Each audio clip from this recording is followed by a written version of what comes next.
bank account ni BP Inday Sara na isilipin ni Ortega. Sa gitna ng mainit na isyu kaugnay ng biglaang deklarasyon ni BP Sara ng kanyang intensyon na tumakbo sa pagkapangulo sa 2028, ipinaalala ang usaping impeachment matapos ibahagi ng House Deputy Speaker Paulo Ortega na maaaring suriin ng Kamara ang mga bank account ni BP Sara bilang bahagi umano ng impeachment proceeding laban sa kanya.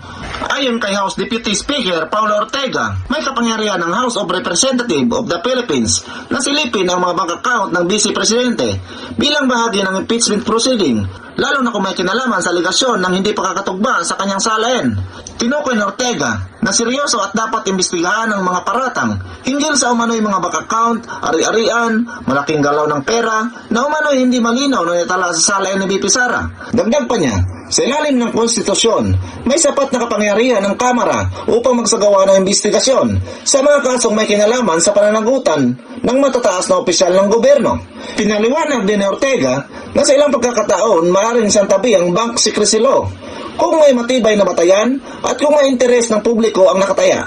Ngunit tanong ko sa inyo mga kababayan, sa kabila ng lahat ng mga aligasyon at mga haka sa publiko, ito ba ay tunay na lehitimong pagsusuri para tiyakin ang transparency at pananagutan sa taong bayan?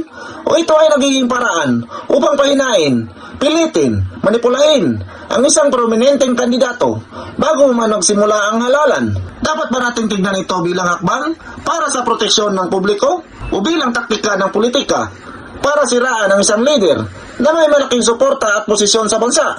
Paano natin masisiguro na ang prosesong ito ay hindi nagiging kasangkapan ng pangapi, kundi tunay na instrumento ng katarungan at accountability? Sa huli, mga kababayan, ang pinakamahalaga ay manindigan sa prinsipyo ng due process, malinaw na ebidensya at pananagutan sa publiko. Dito nakasalalay ang tiwala ng taong bayan